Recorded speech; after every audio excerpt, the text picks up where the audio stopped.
Assalamualaikum warahmatullahi wabarakatuh. Perkenalkan, nama saya Dita Dewayanti, NIM 1810141.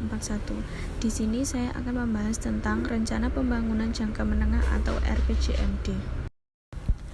Rencana Pembangunan Jangka Menengah atau RPJMD merupakan penjabaran dari visi, misi, dan program pemerintah daerah yang memuat kebijakan umum pembangunan daerah, kebijakan umum keuangan daerah, strategi dan program perangkat daerah, lintas perangkat daerah, dan program kewilayahan disertai dengan rencana-rencana kerja dalam kerangka regulasi dan kerangka pendanaan yang bersifat indikatif.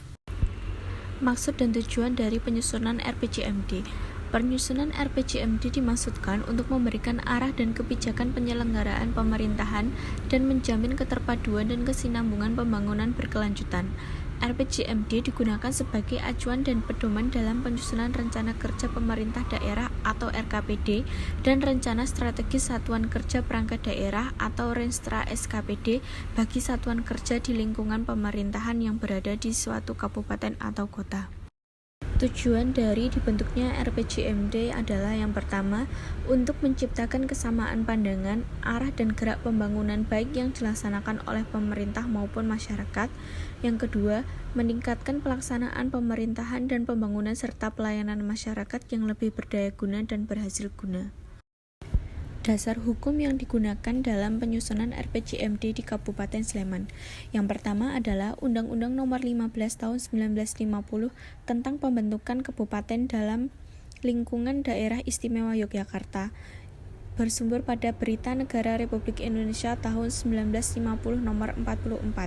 Yang kedua, Undang-Undang Nomor 25 tahun 2004 tentang Sistem Pembangunan Nasional, Lembaran Negara Indonesia tahun 2004 nomor 104, tambahan Lembaran Negara Republik Indonesia nomor 4421. Kemudian, Undang-Undang Nomor 25 Tahun 2004 tentang Sistematika Pembangunan Nasional, Lembaran Negara Republik Indonesia tahun 2004 nomor 104, tambahan Lembaran Negara Republik Indonesia nomor 4421. Hubungan RPJMD dengan dokumen perencanaan lainnya. Yang pertama, hubungan RPJMD dengan RPJMN. Sebagaimana diamanatkan dalam Undang-Undang Nomor 25 tentang Sistem Perencanaan Pembangunan Nasional, RPJMD harus mengacu dan selaras dengan RPJP dan RPJM nasional. Hal ini dikarenakan keberhasilan pembangunan di daerah seperti yang direncanakan akan menjadi bagian dari keberhasilan pembangunan nasional. Selanjutnya, hubungan RPJMD dengan RPJPD. RPJMD tahun 2011 sampai dengan tahun 2015 merupakan RPJMD kedua dari tahapan pelaksanaan RPJPD tahun 2006 sampai dengan tahun 2025. Oleh sebab itu, penyusunan RPJMD selain menjabarkan visi misi dan program kepala daerah periode tahun 2011 sampai dengan tahun 2015 juga berpedoman pada visi misi arah kebijakan yang termuat dalam RPJPD tahun 2006 sampai dengan tahun 2025. Kerangka berpikir. Penyusunan RPJMD tahun 2011 sampai dengan tahun 2015 didasarkan pada visi misi kepala daerah terpilih yang diawali dengan analisis kondisi masa lalu dan saat ini yang menyangkut hasil dicapai yang telah dan masalah serta tantangan yang dihadapi. Kemudian dilakukan identifikasi lingkungan strategik internal dan eksternal, perumusan visi dan misi, analisis kondisi yang diharapkan, strategi dan arah kebijakan pembangunan daerah, serta program pembangunan dilakukan dengan mengacu hasil analisis lingkungan strategik dan tahapan lama tahunan dalam RPJPD. Sistematika penyusunan RPJMD. Yang pertama adalah pendahuluan, berisi tentang latar belakang serta maksud dan tujuan penyusunan RPJMD, landasan hukum, hubungan RPJMD dengan dokumen perencanaan lainnya, kerangka berpikir dan sistematika penulisan.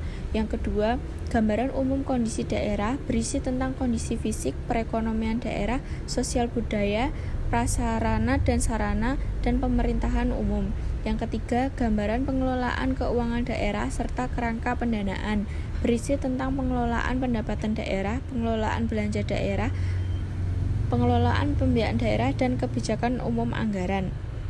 Yang keempat, analisis isu-isu strategis berisi tentang rumusan permasalahan, isu strategis dan proyeksi pada setiap urusan yang dikelompokkan ke dalam 9 fungsi.